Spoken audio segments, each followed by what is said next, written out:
Definitely. More vibes and more vibes up next. Dr. Ashama Window. Healing moments.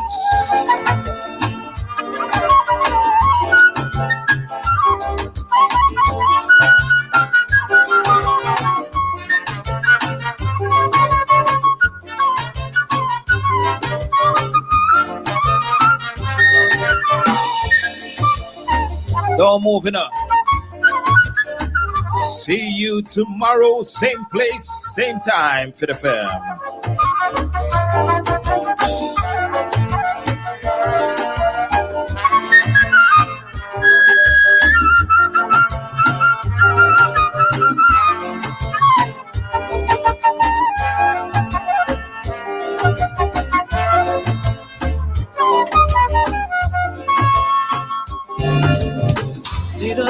Are you thirsty for some good songs? Well, thirst no more. Join me, DJ Snow, weekdays from 2 p.m. till 6 p.m.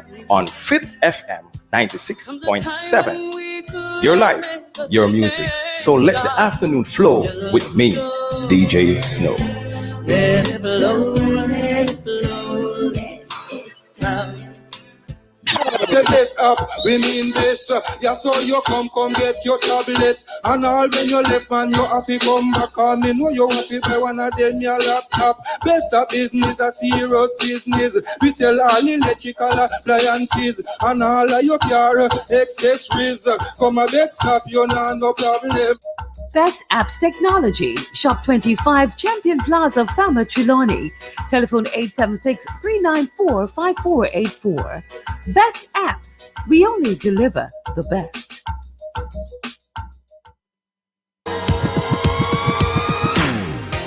The month of March is very special to us here at Fit FM 96.7. On March 6, 2019, we officially went on air, signaling the start of something wonderful for the parish of Trelawney and by extension, the world. As we celebrate our second anniversary, we invite you, our ardent listeners, to join us on Saturday, March 27, between 10 a.m. and 4 p.m. for our Fit FM Day. Come and meet your favorite personality. Take photos, see us in action, and if you are unable to come by, we will be live on all social media sites. Remember, all COVID-19 protocols will be observed. So join us on the 96.7 or here at Broadcast House at Stewart Castle on Saturday, March 27. It's our day, Fit FM Day. Fit FM 96.7. Your life, your music. Whispers in the morning. It's exciting, sometimes romantic, and always informational. It's Love Stories, and it's coming to you on Fit FM 96.7 as of Thursday, April 1, 2021, from 6 p.m. to 8 p.m. Join me, Queen G, for cutting-edge conversations and advice about love and relationships to spice up your love life. Love Stories, building healthy relationships. Don't miss it.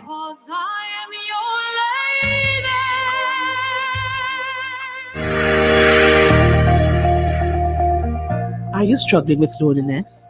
Feeling depressed? Are you searching for a purpose to live? Are you ready to tap into your inner greatness? Ready to soar to your full potential? Come and be inspired. Join me, Dr. Asha Mwendo, on Healing Moment inside Gospel and Soul every Wednesday, 6 p.m., where we will help you to understand your purpose. We will help you to find your wind. We'll show you how to open your wings and fly.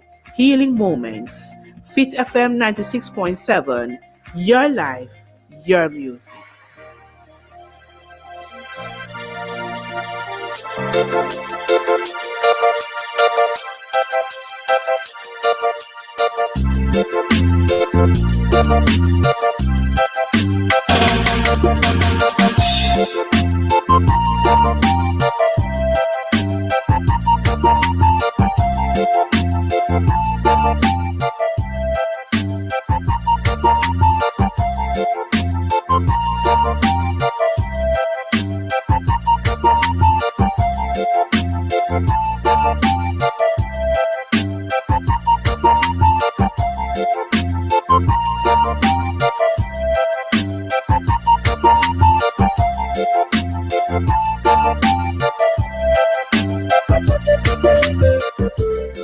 evening, my people. How are you this evening?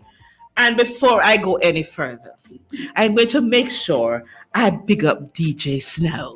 Good evening, DJ Snow. How are you? It's nice coming after you with all that lovely music you have been playing. So remember now, you are listening to Healing Moments, brought to you by Wellness in Motion on Fit FM 96.7, your life, your music. You know the drill. You're going to listen to us live streaming on fitfmja.com, or listen to me now. You can be a part of the conversation by joining us on WhatsApp at 876-482-4944.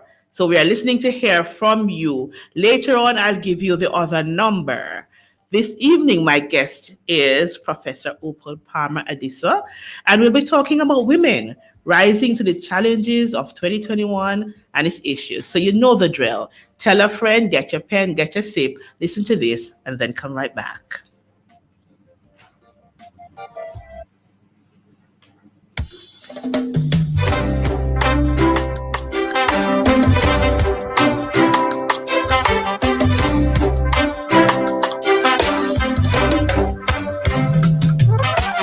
I was born strong.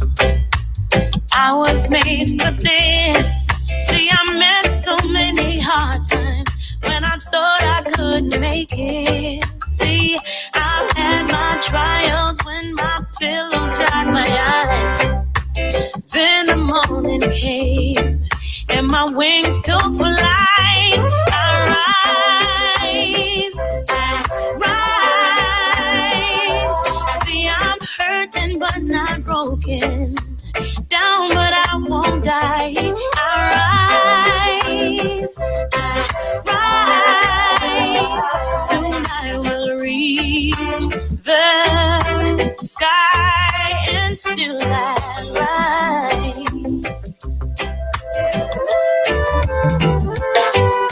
Some say it's a mystery how I still believe that in spite of all I've been through, I could still push the wheel. See, I have a power they can't see with their eyes.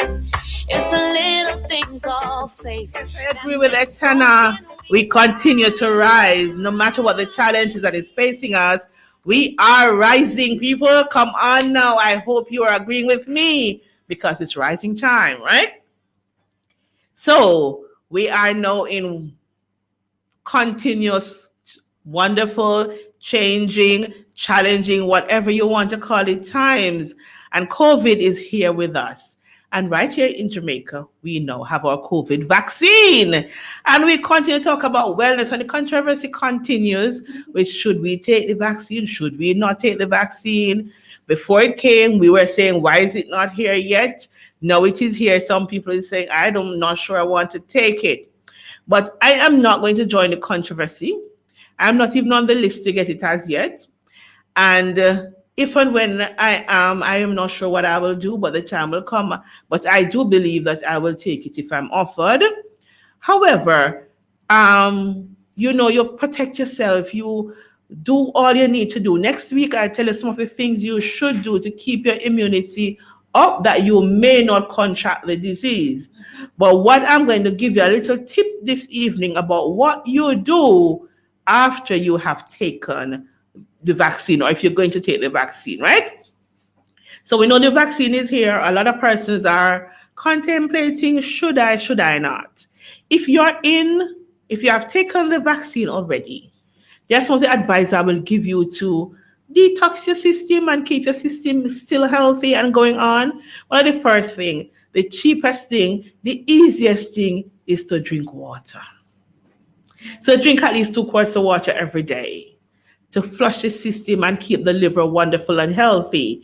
And you start that off by first having 2 to 4 glasses of water, warm water in the beginning of the day. The first glass you have, and notice I said warm water, not hot water. The stomach don't need all that heat. So you're gonna just use warm water that you are able to drink comfortably. And so the first glass you're going to make sure you put some lemon juice in there. When you put the lemon juice in, please use straw because the straw will protect your teeth because the lemon juice after a while erodes the enamel of your teeth. So use a straw because it is very important to protect your liver and your kidney from all the toxins, from all the stuff you're putting into the body. Your kidney and your liver do so much work, especially that little liver there. It does a lot of work. And I always say, I do not want any part of my body to die before me. And the liver and kidney is one you must protect, that they don't die before you. If you have not yet taken the vaccine and you're on a waiting list, it would be good if you do a 7-day detox before you take the vaccine. So that way your system will be ready to manage and to fight the disease and also to protect you from any harmful impact of the vaccine. So if you want to learn how to do the detox, you're going to send me a WhatsApp at 870-2284, and I will give you more details of how you do your detox to get yourself ready for taking your vaccine. But remember now, if you have already taken your vaccine, you also have to take care of the liver, take care of the kidneys, take care of your entire system that will have to deal with any side effects or ill effects of taking the vaccine. Because remember, we know it's a foreign thing you're putting into your system. It's not strong enough, based upon my understanding, to really make you very sick, but you might feel a little sick. And I'm going to say to us, I hear all of this excitement going on about impact of vaccine. I have taken so many vaccines in my lifetime until we get to know. That is why most of us are here. That is why smallpox didn't kill some of us. Chickenpox didn't kill some of us. Or the other diseases, the measles, the polio. I remember polio was a big one. And I think it was rubella also was a big one. And we were getting vaccines in school more than once. And we were taking it. Despite we used to have, like, sometimes the Rastafarians would, say this Babylon thing and they didn't want their children to take it. So in every era, when vaccines come around, you always have some persons who do not want to take it. I normally say to persons, it is okay for you to have your opinion. Don't try to convince everybody else to believe like you do. Give everybody freedom of choice.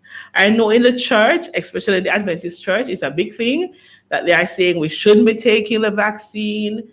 And some persons are saying we should. To be honest, if you're truly following the health laws, the 8 principles of wellness, the likelihood of you contracting the disease is very thin. And then if you do contract, the recovery should be much better. However, the Lord did not tell us that if we do everything right, we would not get sick. That would be a false impression that we'll be giving to the world. So therefore, we need to protect ourselves and do what is right? So I'm calling upon us to make sensible decisions. Make decisions that will impact not only your life, but that of your loved one and your family and your friends. Come on, people. COVID is here. And I hear a lot of people talking about life after COVID. I'm going to give you a little news flash. Start living life through COVID. Start making your plans. Continue to live, because we don't know when COVID is going to be on the back end of our journey, right? So it's going to be with us for a while, and most illnesses and diseases are always with us for a while. Don't pause life. A matter of fact, this is one of the times to live good, live big, live loud, and make your mark it's a good opportunity to flip, transform, and reposition, right? So we're going to do that. So this is my little talk. I always have to have my little talk. Mr. Lester, my little sermonette. So this is my little talk that I normally have with you. So as we transition to, hopefully my guests will be on in a little bit. So as we transition, I want you to remember, you are listening to Healing Moments on Fit FM 96.7, your life, your music. You're in for an awesome evening with Miss Adisa this evening. She's going to just talk up some things. She's going to guide us through the gender issues and how we rise during this time, as we did with Etana. she reminded us just now that we are going to continue to rise despite the challenges. And I must say, I realize that Etana herself is doing some big things in changing. And I hear promises of new music coming out and new collaborations coming out. So she is continuing to rise too. And so all of us should rise. COVID is just a moment in our journey. It does not define us. It does not define who we are. Yes, our health systems are overburdened. And guess why, people? It's not because the Minister of Health don't know what he's doing.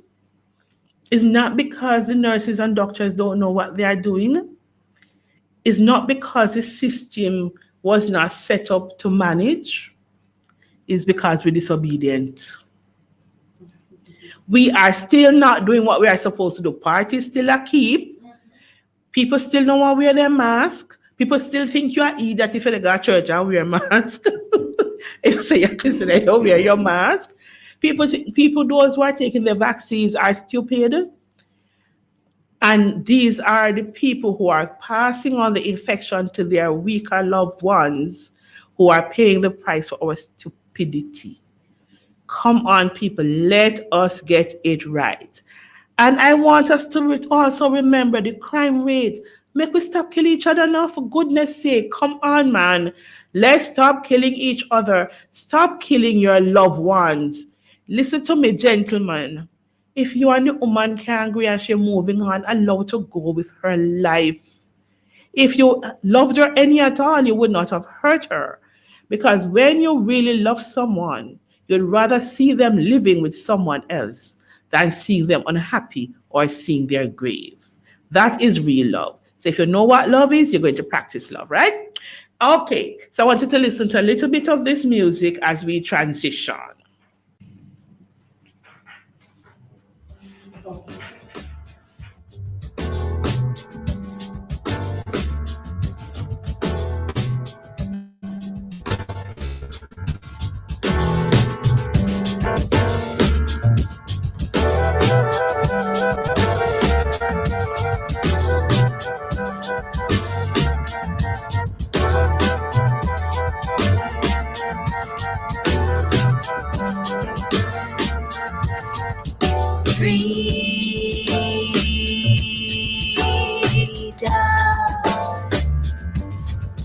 This is the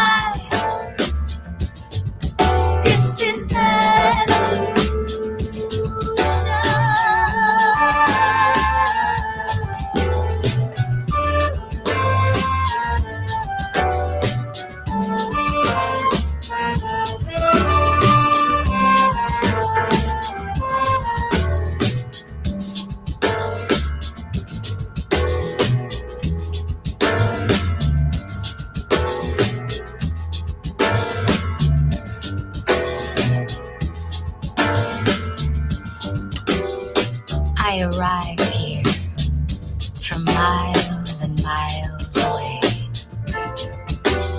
The universal mind is our revolution. Free from what you know, space to grow. This is my evolution. Yes, evolution.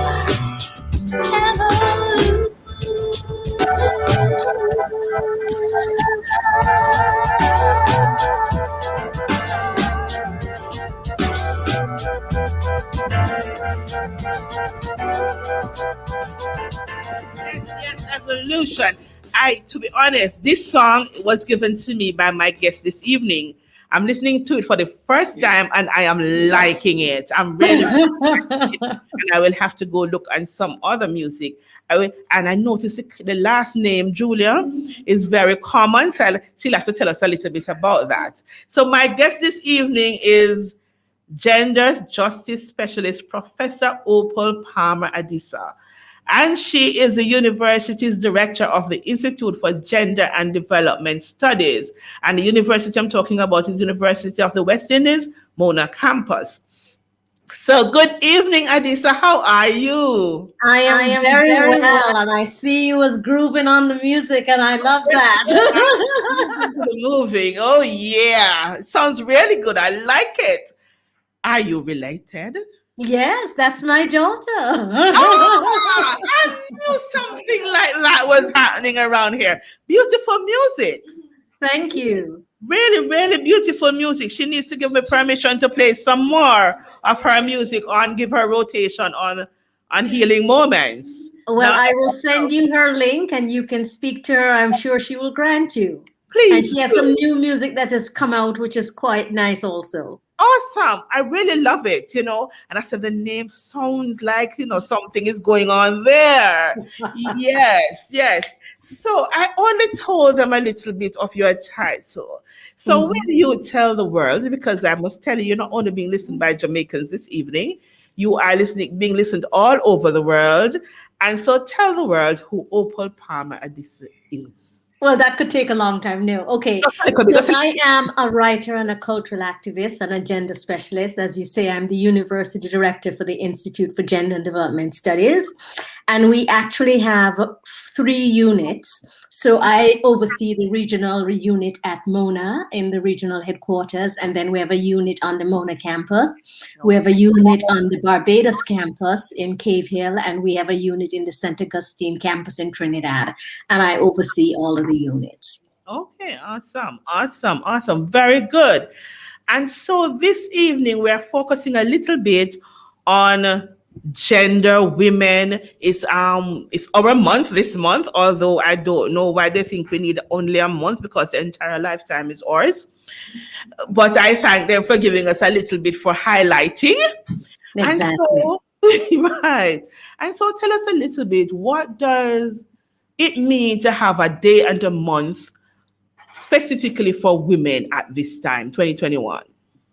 Well, it's a really important time. I don't know if people are aware that since COVID-19, and particularly in places where there have been a lockdown worldwide, not just in Jamaica, and the figures in Jamaica are alarming. Gender based violence and abuse of children, sexual as well as physical, is really quite alarming and shameful. And I don't think people understand how much of that happens in our community. And even more importantly, I don't think they understand the widespread impact it has, not just in the domestic space, but on the development of our society. So it's important that we're given a day and a month in which we can celebrate and highlight not just the accomplishments of women locally, regionally, globally, but also highlight some of the tremendous inequities and some of the violence that is being perpetrated on women on a daily basis. And we really need to heal that.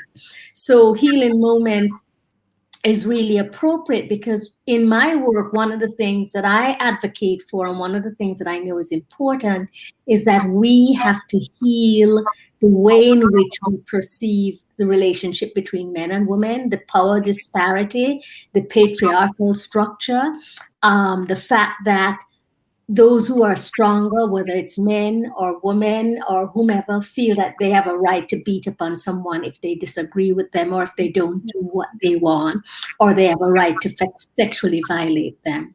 That is an erroneous behavior that has manifested, and we need to correct that and heal that so that men feel empowered and women feel empowered, and neither one has to be beaten up or exploiting the other.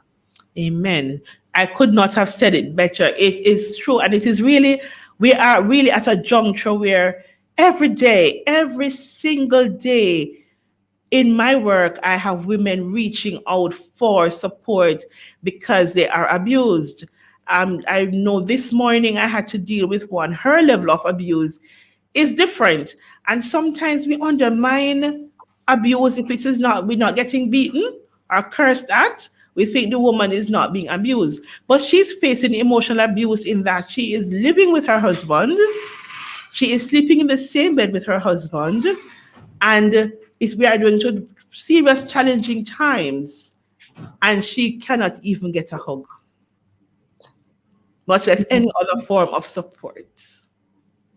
Yeah, it's really very difficult. And what people say to me all the time is, well, why do women stay in it? You Mm, know, one of the things a woman said to me just recently this week is that, well, a lot of the police no longer want to listen to these women because they come and complain. And when they go to them, they withdraw.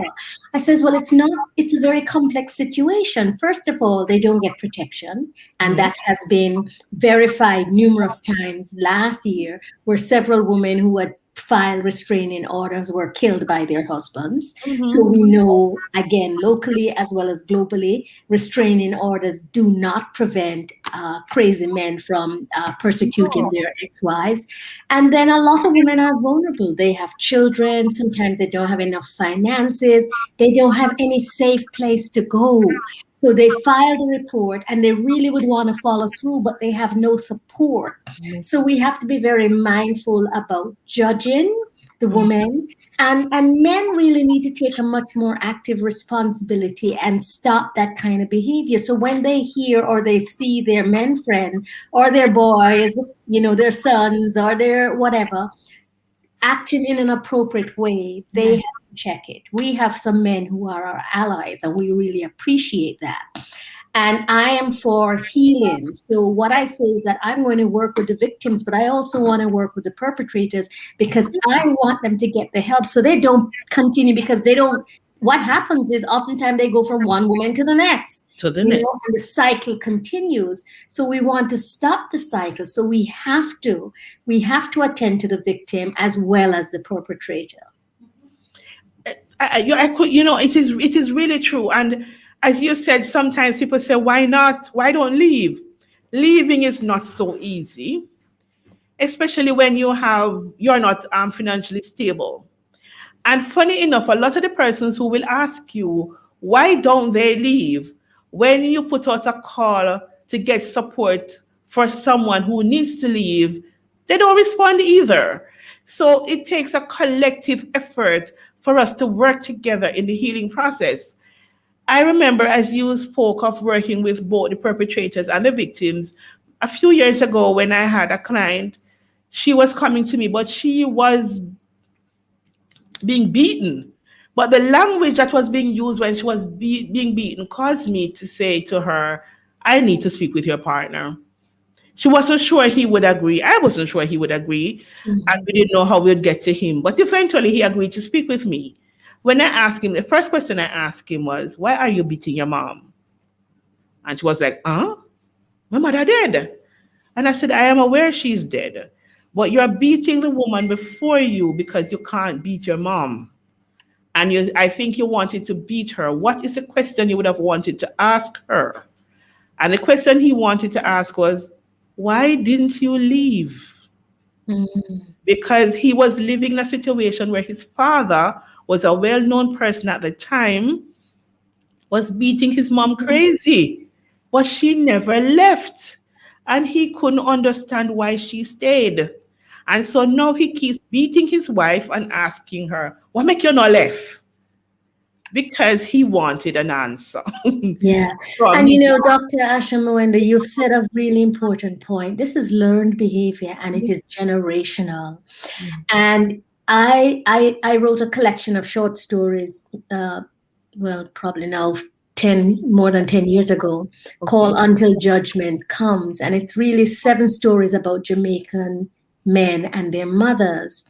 And it really begins with the mother. Either the mother was a victim of abuse, and oftentimes the child was, and the mother didn't intervene.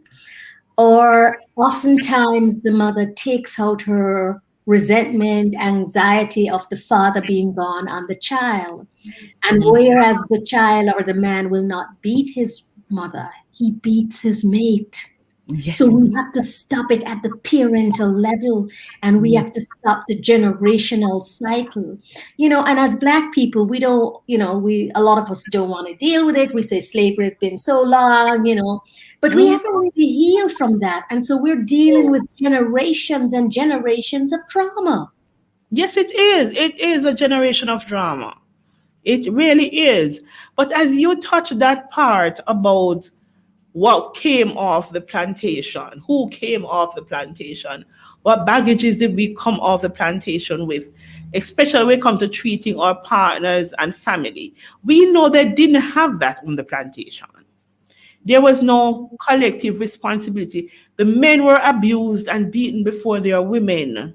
And so they were broken, they were ashamed. Coming off the plantation, or they have to exert to, they think they had to use physical and mental abuse to gain power and to seem important and to seem responsible and for you to mind me when I talk attitude.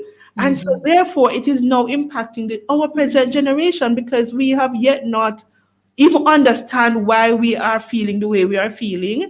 Then we have not learned how to own our emotions, and then we don't know how to deal and heal. Well, What's your take on that? yes, I totally agree with you that we have not learned how to deal with each other in a humane, soft, sensitive way, and that we have internalized and imitated some very negative behavior, both men as well as women. And that really, this is a period to redress, to say we have been abused, both of us, equally in different ways. And how do we want to go forth as human beings? How do we learn to talk to each other? How do we learn to connect with each other? How do we learn to love each other? You know, this is really what it's about. And you can't love someone if you don't love yourself. And a lot of us don't love ourselves because we haven't been taught, we haven't been shown, we haven't been modeled. We're carrying so much baggage about who we are and how we look. So all of that stuff interferes in our interpersonal relationships, and we don't have any positive modeling of what it means to be man and woman together in an intimate, glorified, self-fulfilling relationship. You know? And that is true. When we have not learned the love principles, and we have our love cups empty, as I would call it, our love cup. And so our love cup is empty. We have no one that we have not learned how to first like who we see in the mirror. So until I have it in this thing that I call the love principle, the steps of love. And I said the first step of loving is learning to love God, learning to love your creator for who he is and what he has done in you, for you, and through you. And then learning to love the person in the mirror. Because a lot of times people act as if loving self is a selfish thing. But some part of us must be selfish in order for us to be selfless.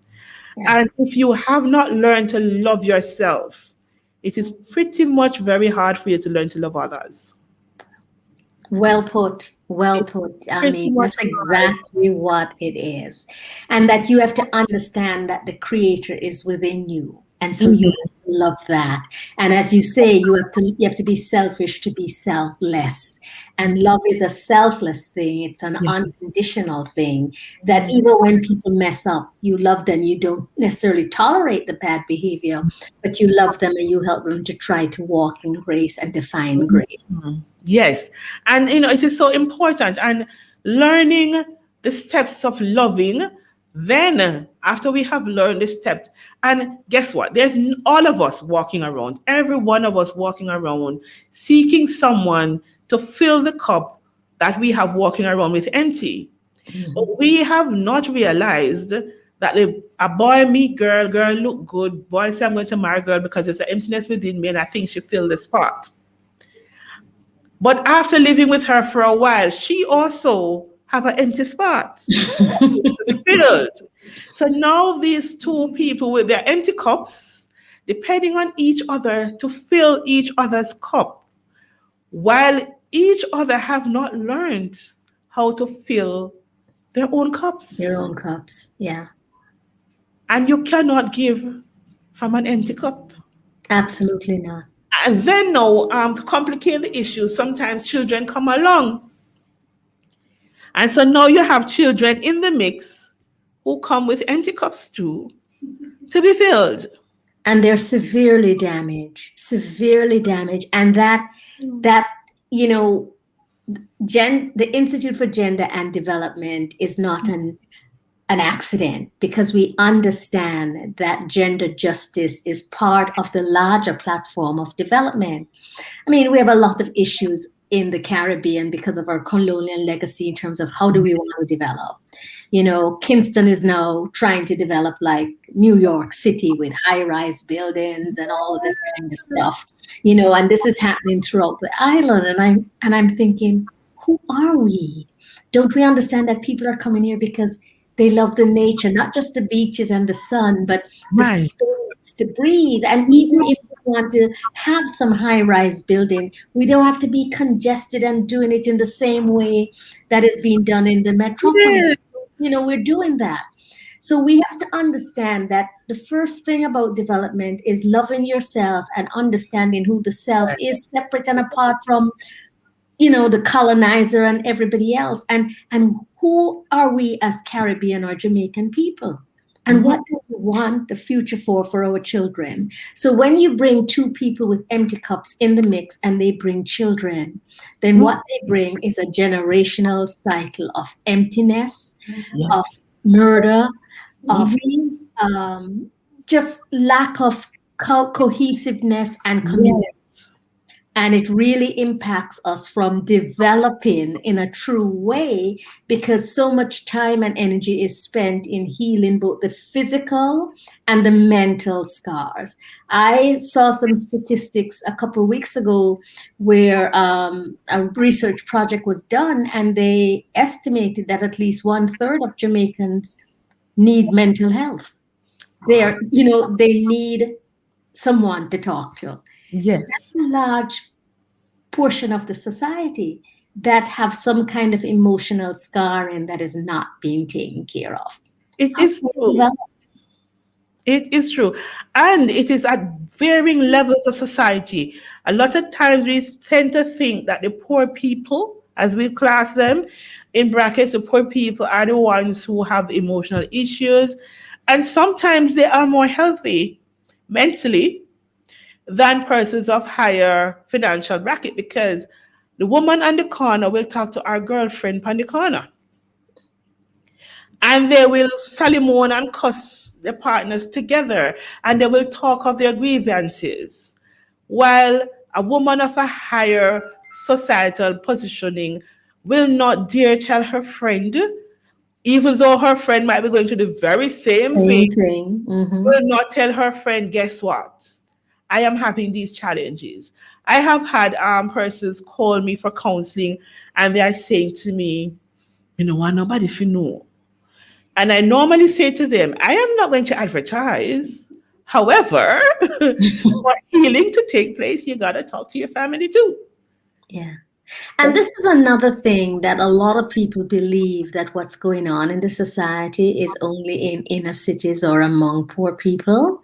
And I want to dispel that because some of the most atrocious things happen with middle and upper class people. And as you say, they can best conceal it because, they go to the doctor, they don't have to go out, they apply their nice makeup, and they put on this front. But the same kind injustices and inequity, the same kind of violent abuse that's happening in the inner cities and in the rural and poor communities are also happening in the upper class and lower class community. I know a lot of children who are middle and upper class who have been sexually abused by fathers and uncles and other persons, just like children in the inner city communities.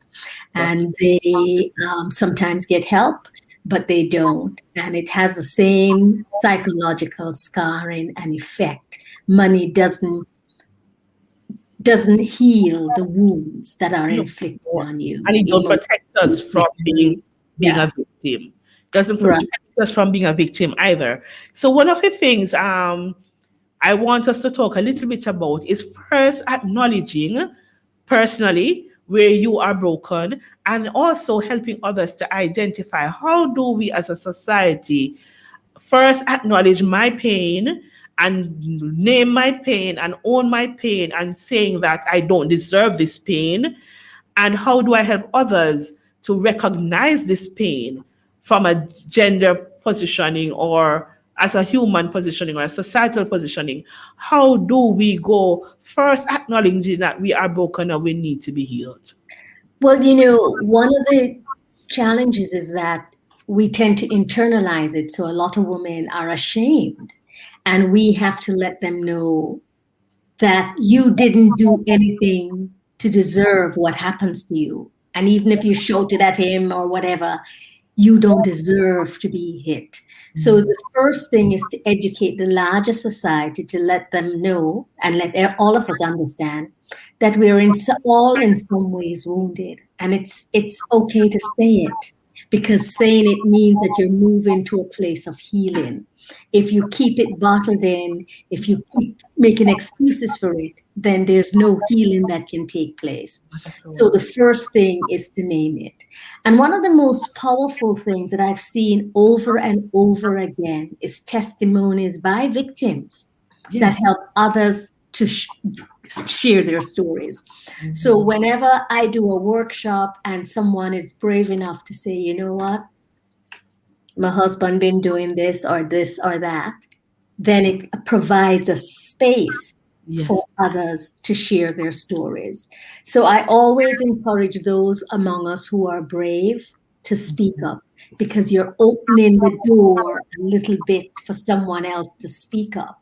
So that's number one. We need the brave persons, but we also need the general education so that people understand it is not your fault. It is not your fault. No one has the right to abuse you in any way, even if you think they say is if you don't shut up or whatever, right? I mean, you might be complicit in some ways, but no one has the right.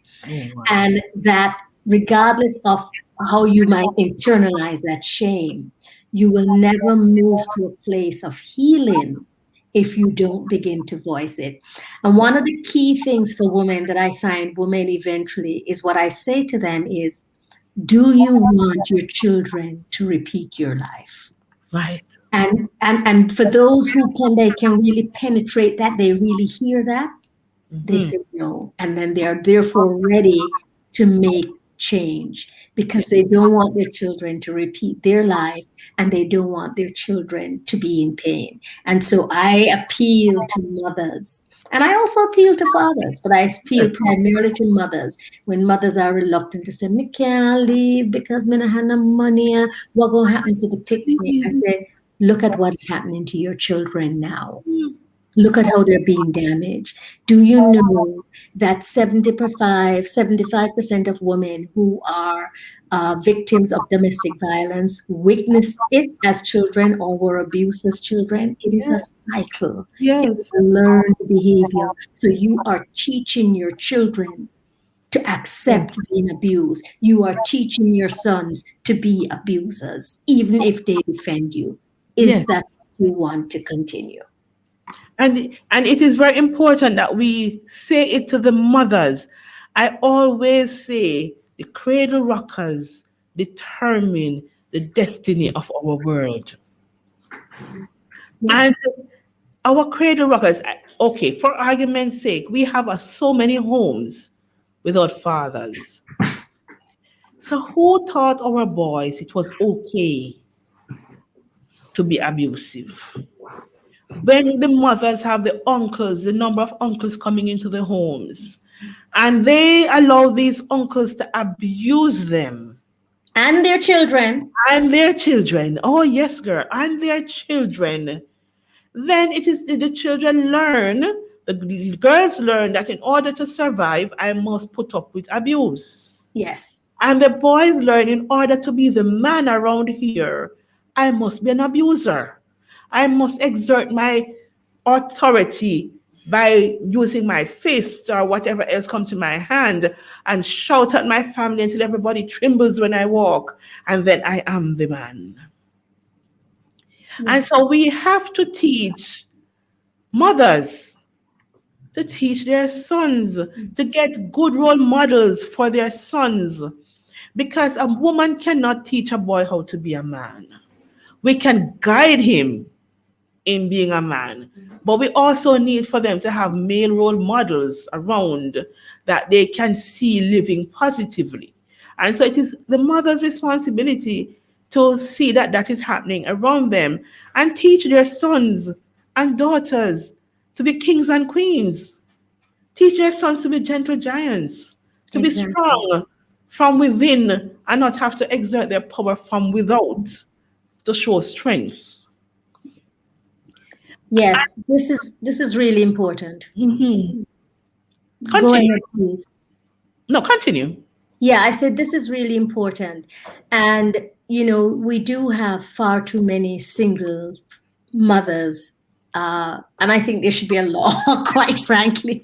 I think the government should say it takes two to make a child, and any man who we can find your DNA, you have to show up for this child. You have to support it financially, whatever little bit or plenty you can afford, and you have to support that child emotionally by visiting. I really think we need to make strict laws about that. I really do. We have to say to men, you cannot get off the hook. This thing of single woman running the household is detrimental to our society, Yeah. detrimental to our development. It is too much burden because we no longer have villages. At No. one time we had villages, we have extended the grandma, the aunt. My Mhm. mother got divorced when I was young, but she had brothers who were always present. There was my grandmother and my grandfather and my aunt. A lot of children don't have that anymore. They don't even know their relatives. Exactly. So there's no extended family. So it puts No. added burden on the mother who is trying to work, make sure they go to school, make sure they have what they need, who is stressed out of her mind, and therefore try to compensate, as you say, sometimes by having a string of different men who come to help, but really are not really helping. So it is important that we teach women what it means to be a mother, and if they end up being separated from their partner, how they can make friends or Yes, extended navigate. families, Yes. whether through the church or other social organizations that they belong to, because every child needs a community. There are some things that, I thought I had a good relationship with my children, but there were some things they couldn't say to me, but they could say to their adult cousin. You know Mhm. what I mean? Or Yes. they could say to one of their aunts. Yes. So, children need different adults they feel comfortable and safe with. They could go to get certain things. Just like when I was growing up, there were certain things I said to my mother's sisters who were a little younger than she were that I wouldn't have been able to say to her. Yes. Or one of my uncles was really good with us and would take my sister and I out to all kinds of outings, and sometimes some places where my mother would not have liked us to go, but he was protective. And so we could have a different time with him. So children need to have a village so they can have different experiences with them. And because of how many of us are living now, we have to create these villages through various organizations or churches that we belong to and identify those people who share our values and our positiveness so that our children can get that reflected in multiple ways. Well said, well said. So here's what I'm going to do now. As we talk, a question come into my mind. So I'm going to give you the question, then we're Mhm. going to take a little break and play some music, and then we're going to pay a little bit more of Lady Shola, and then you're going to answer the question. The question I'm going to ask you is, I don't know if you have seen in the public media where persons from the judiciary is calling that the government set laws forcing parents, both male and female, father and mother, to spend time with their children. So I wanted to think about that a little bit while we play the music, and when we get that, that's where we're going to pick up from. All right. This is my, this is the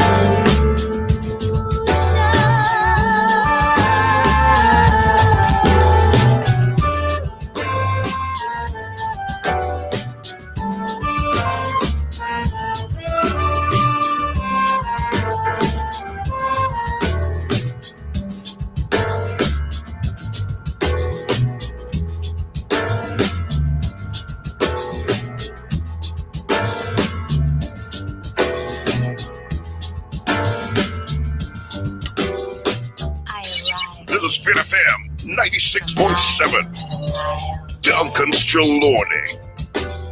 The universal mind is our revolution. Free from what you know, space to grow. This is mine. This is mine.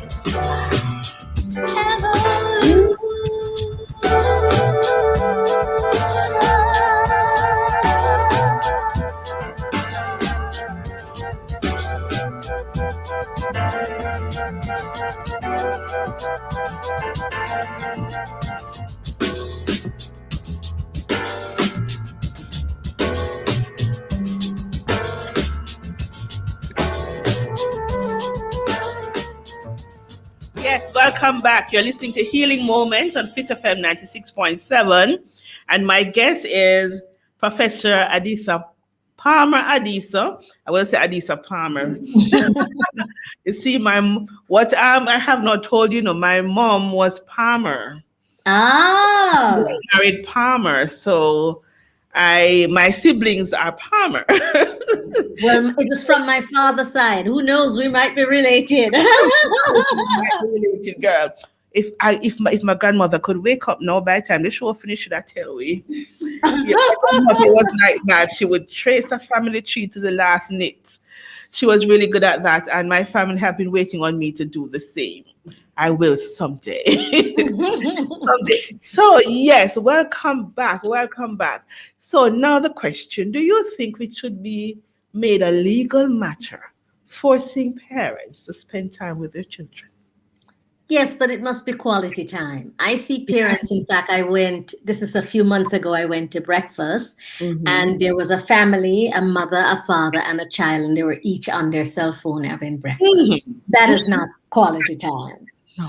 In fact, until even now, and my children are adults, when they come to visit and we're sitting to have a meal, I says, we're not doing the cell phone thing. No. You can't engage. So the government can mandate it, but they have to have guidelines. You have to spend quality time with your child.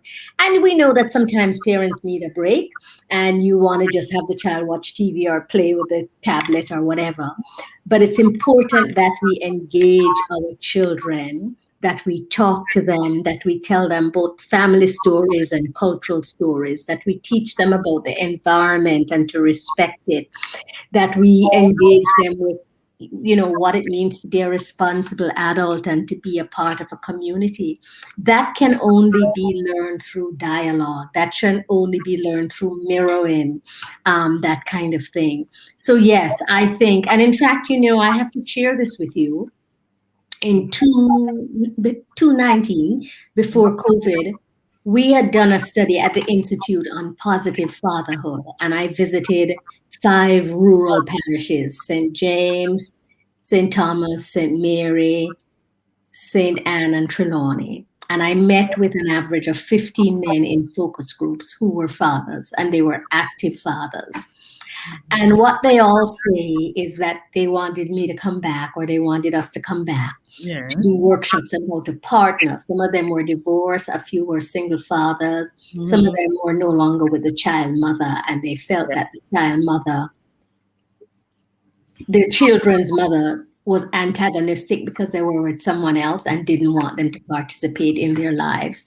But a few of the men who were farmers and struggling said they wanted the government to insist that their children's mother could not exclude them from their lives because they couldn't provide the financial means, but they wanted to spend time with them. And I think that's really important. And that was so gratifying for me to hear this by just some regular men, but who were good fathers. We held these mostly at schools, and the teacher said they show up for PTA, they pick up their children, so they're good fathers and men out there. And I do think there has to be a legal framework that encourages fatherhood, not just to be supporters. Yeah, men also need to shelter and shoulder the economic burden.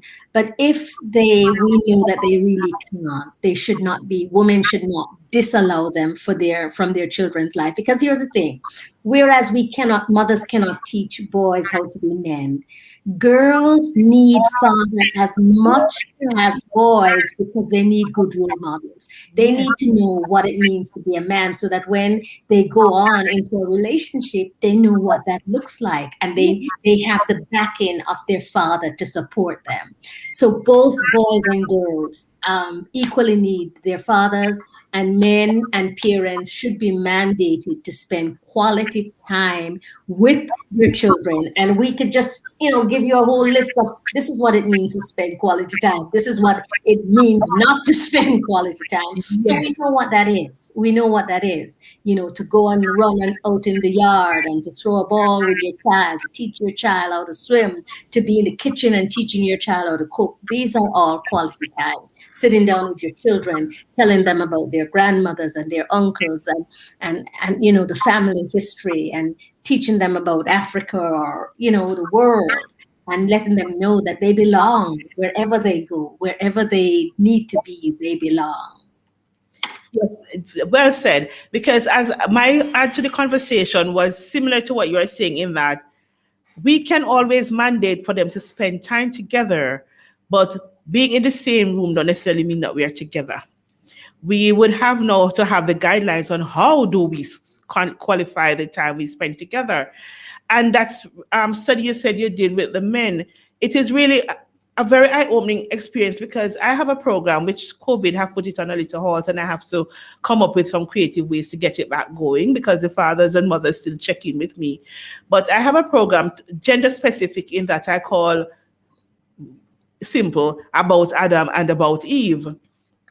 And when we do the About Adam programs, it is normally enlightening to see, because we have, coming from the group, we have had delinquent fathers. They were not being good fathers. But after coming to the sessions and working with us, we understand some men are not being good fathers because the mothers sometimes are stumbling blocks in the process of them being good fathers. And we have women who consider the man to be a good father just by giving her some money. Kids are not allowed to spend time with the fathers. They can't come around, and the children don't get to go. They don't like the stepmother, and the whole drama that goes on with all of that. And sometimes the fathers don't like the stepfathers either. And so you keep on having these challenges. And when we did the About Adam program, it was really good. And we have had a lot of men turning around their lives through the process. We have a lot of women who have become more aware of the responsibility to share with the father, the children, to share the children. The children can have quality time with their fathers. And we have girls who now learn to be affirmed by now being affirmed by their fathers. No little boy, as they would put it, can't turn her head again, because she now realizes that she's a beautiful gem, she's a queen, and she understands what it feels like to be loved. And so therefore, no dibby kind of love can draw our attention, because she is now fully affirmed within herself. And we need more of that in the society. We need to have a number of groups in a number of communities start rising up.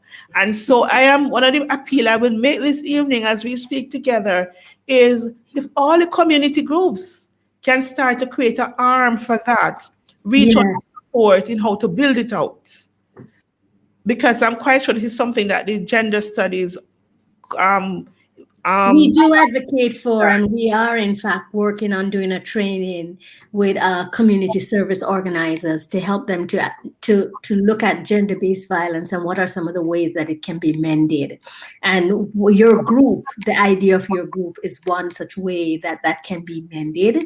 And as you say, we need them in every communities. We really need to begin to engage men and women in dialogue and what it means to co-parent, whether you're cohabiting together, whether you're married, whether you're with someone else, it does not matter. You have to co-parent effectively with your child's partner, your child's father and mother, so that they can have the benefit of both of you. Amen. And I always say, when mothers say that they are single parents and the father is providing funding, hello, you are no single parent. You might be living in a single headed household, but you are not a single parent if the father is alive, well, and is giving you money and wants to give you emotional support for the child. You are not a Exactly. single parent. You have decided to operate as a single parent, but you are not technically speaking a single parent. And now we have been talking. I'm going to say something to you, send something out into the universe now, and then we work on the details later. Because I have been saying I'm head for the Trelawney Neighborhood Watch, and I'm also a member of the National Secretariat, second vice chair for the National Secretariat for Neighborhood Watches. And for Trelawney here, I have been speaking with Miss Paula Barrett from SDC and Corporal Wallace from the police. And there's something we are planning to do. We are planning to do a number of series in the different communities on gender-based violence and how we do conflict resolution and conflict mitigation, how we prevent having conflicts in the first place.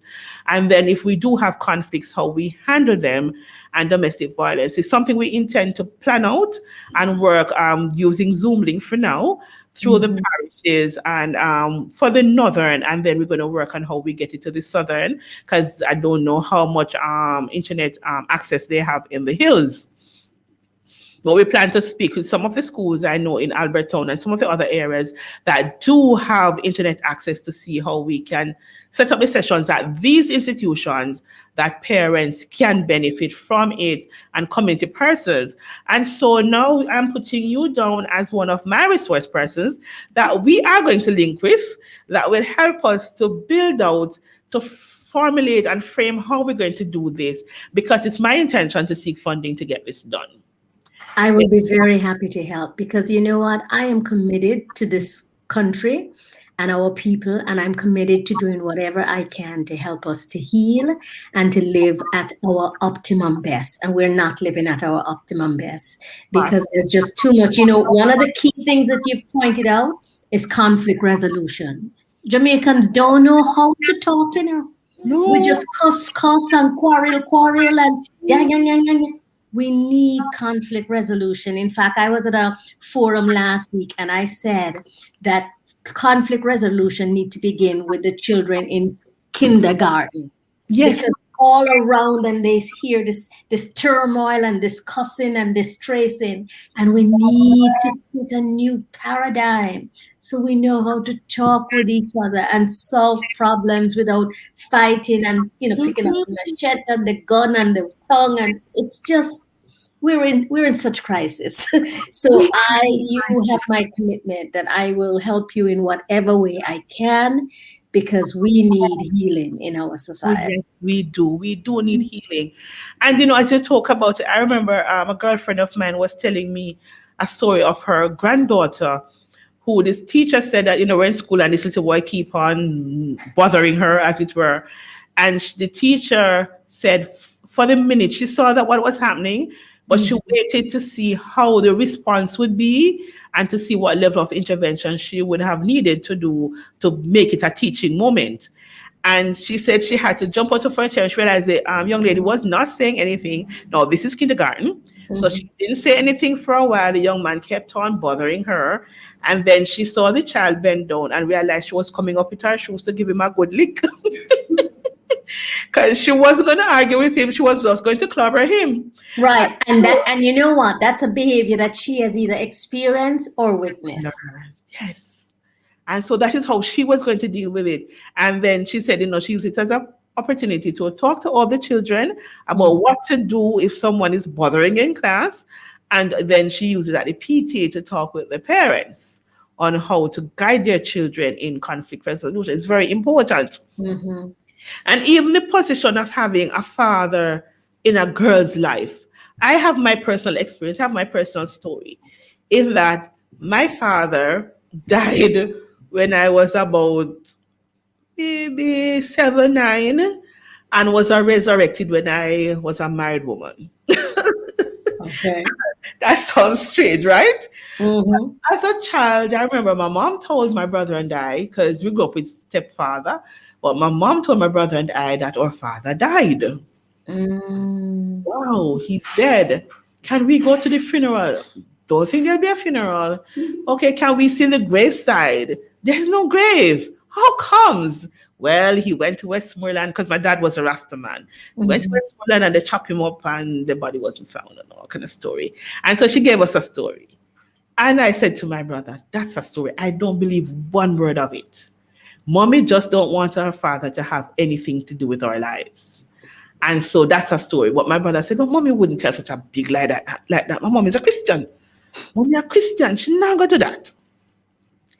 Anyway, funny enough, went to public health school. I was to be sent to Trelawney for internship. And my mom said to me, don't make them send you down there. You know how your face is already, but I go chop you up. And I said to her, Mommy, then why don't I never hear them chop up no other inspector? Why they going to chop up me? Well, if that is what God says is to happen, I am very willing to go along with it. I am going where I'm sent.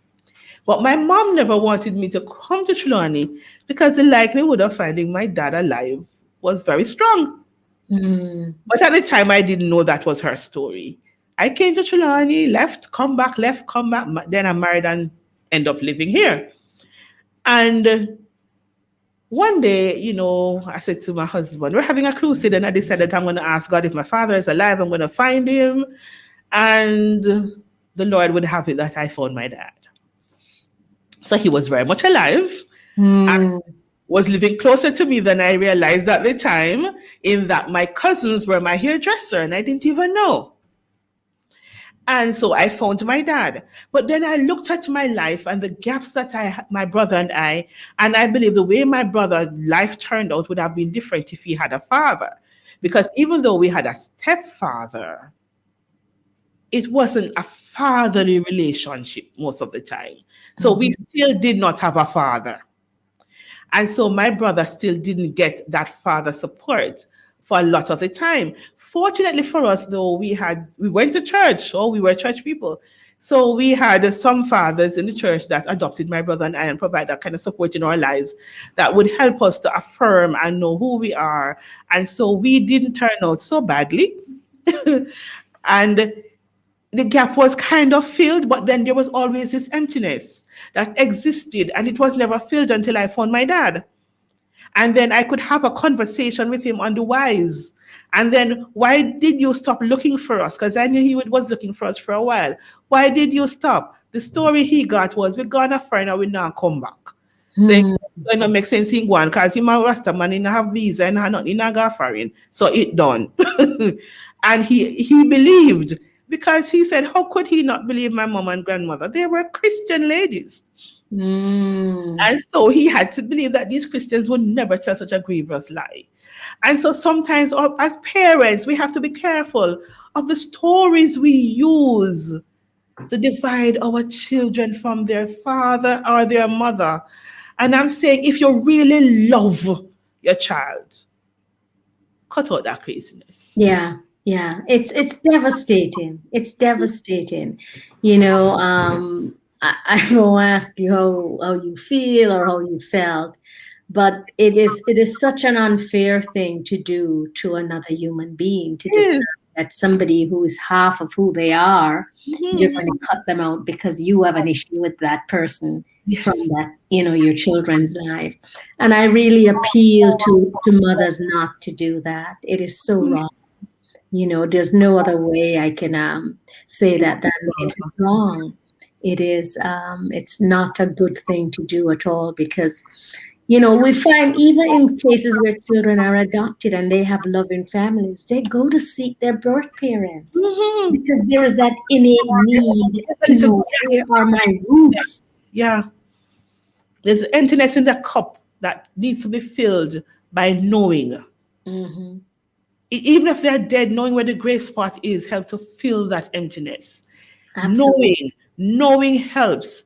And because I can speak from a personal perspective, I think I turn out pretty well and I'm an awesome human being.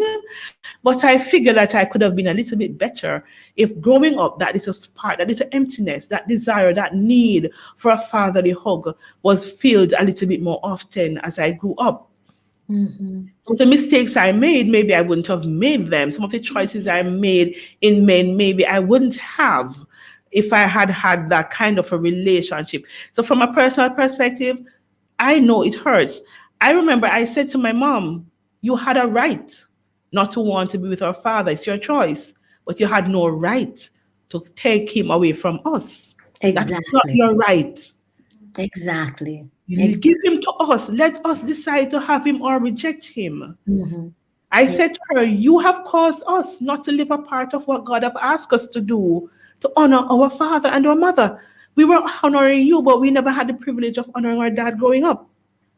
And for me, why it is important is that we had a father who wanted to be our father. Mm. He Mm. wanted to be our father. So you all were denied. He spent money searching for us. He couldn't find us. But you know what heartened my heart is when I met him now and I got sisters and brothers, which are not biological because he had no other children. But when he found out he could not find my brother and I, he made a decision that he would have no other children, that our birthright would never go to anybody else. Mm. And for me, that is powerful. Very powerful. It is powerful. powerful. It is love. And if I should ever start to feel lonely, I remember that at least one human being upon the face of the earth desperately wanted me to be here. Mm-hmm. And that is how I feel about my dad and how he handled his life. Mentally and emotionally, it affected him negatively for not having us. His life was just stood still, technically speaking. He was loved by many in Trelawney here. And sometimes I envy the sisters and brothers that I inherit when they speak of how he loved other, because these are women now who had children, some had men in their lives, but financially things weren't so good. And I have sisters and brothers who I now have in my spirit who I call spiritual sisters and brothers who will speak of how he helped them to go to school, helped them to achieve their best. I remember on Sundays I had to compete to give him a little Sunday dinner because all his children would be giving him Sunday dinner. And so he speaks of the awesome person he really was and the good father I would have had if I was given that privilege. And Yes. I know I am not unique in this situation. I'm quite sure there's a child out there right now whose father is desperately trying to be a father and a mother is standing in her way. There's a mother out there who is desperately trying to be a mother and a father is standing in his way. Right. I'm giving an opportunity now to speak to these brokenness that we have in our society. Just speak to a mother, speak to a father, speak to a child who is hurting right now. Yes. And I want to call on the divine spirit, which is in all of us. And I want us to connect to that divine spirit who created this amazing universe. I mean, every day, the butterflies are back and I'm just amazed at them. The hummingbird that comes in my yard and loves this particular flowers and gets the nectar from it. So I'm speaking from a place of each of us being divine and finding our divinity, and that divinity is connected to the larger divinity of the creator of this world, the creator of the universe, and speaking to the best in us and saying the best in us deserve to be the best for others, and we deserve mothers and fathers to be in the lives of their children, and we need to support each other, and we need to honor each other, and we need to make space for each other, and we need to forgive those who have trespassed against us, those who have made errors, mates that we might have gone to bed with and have had children with, and then we realize, no, that's not who I want in my life because of a lot of various factors. So I'm speaking to our goodness because I basically believe people are good, I'm speaking to our goodness and our humanity. I'm speaking to our compassion and our sense of forgiveness and fairness. I'm speaking to our feminine energy of nurturing, which a lot of women have lost and some men have gained. So I'm speaking to the nurturing, feminine nurturing energy that men and women possess and need to possess in order for us to develop our society and develop our children so we can live our best lives. And I'm speaking healing into this place. I am absolutely speaking healing to this place that we say where we're hurt, we say where we're wounded, and we get the help we can from whether it's the market woman at the corner or the man who's selling coconut who will listen. That healing doesn't come from just one place. And there are people who might be totally unrelated to us, but we can share something. They could hear what we need and they could give it back to us. So open ourselves to healing, open ourselves to getting what we need from whomever can give it to us as long as it is positive. And just every day giving what we can to others in a positive, healing, wholesome, Jamaica loving way. Amen. Amen. I could not have said it better myself. Dr. Adisa, thank you so much for sharing with us this evening. This is the beginning of a conversation. I am realizing that this one-time thing can't go work out because there's so many other aspects that the questions are popping into my head, and I have a few on my phone that we need to ear out and talk with. But I am very happy that before we close off, you speak of the importance of forgiveness. Because in order for us to move forward, we have to forgive self and we have to forgive others. Right. So, whatever your religious beliefs is, I will quote, well, I'm not quoting, but certainly from the Bible where it says, forgive 70 times 70. Yes. Right. So what it means is that forgiveness is a process. And people have done some atrocious things to others, and some people have done some atrocious things to us. But if we don't forgive, we're not only just blocking our blessings, we're blocking their blessings. So, we say, we're not going to forgive you because, well, you know what? You are hurting yourself because you're keeping that inside of you. And as long as you keep that hurt and that woundedness inside of you, there's no space for love to seep in. No. So you have to forgive the person. It doesn't mean that you necessarily let the person back into your life if they've hurt you, but you've forgiven them so that you can breathe and you have space in your heart to receive the other love that you need to heal. And it is through forgiveness and receiving of a love that's compassionate and soothing that we can go forth. So I encourage you, I implore you, forgive. And it's a process. You forgive today and then something come up and the resentment come again. You say, all right, I'm working on that forgiveness. Yes. It might be 70 times 7, but you keep doing it until you feel light. And when the person or person's name or presence, there is no feeling of constriction and animosity or anger. And that's when you know you've really forgiven them. Yes. It is so true. As I said, normally, and a number of groups that I've been in, it have been said also, is that forgiveness should reach a place when you want to know you're healed. It's like if you get a wound on your hand or anywhere else, and it becomes scabbed over, and then eventually the scar remains. But when you press on that scar, if you no longer feel any pain, that means the wound is healed. And it's the same thing should happen in our hearts and in our minds and in our spirit when we forgive, when we remember and we see that scar, we'll feel no pain. Dr. Adisa, thank you so much for sharing with us this evening. It is such an awesome pleasure to have you. I cannot tell you how much. And I too will add my word of saying that we must partner our hearts together in creating transformative opportunities for our people, for our women, in order for us to let our women know, in order to challenge the norm, we have to decide to feel a little pain. So we have to accept the pain, accept the hurt, embrace it. Thank God we're alive to feel it, and then decide to let it go and heal. Thank you for sharing in our lives this evening. You're very welcome. Thanks for having me into this amazing conversation we've had. Amen. We could continue for all evening, but Miss Julia will show us out. Because there are other things to cover. So So, we're going to continue this conversation. We're going to talk, and we're going to set up another time again with conducive to both of us, that you can come back again and we speak further on different areas of what you do and who you are. And I guarantee you, I'm going to be playing a little shoulder as we go. What good? What good indeed. Thank you. Thank you. Nice.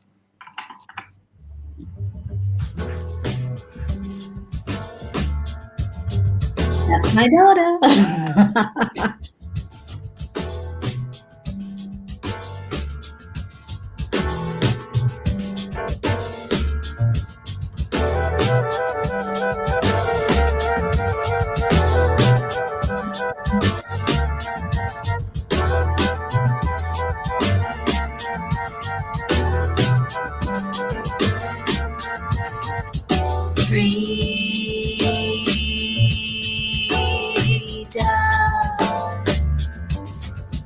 This is my, this is the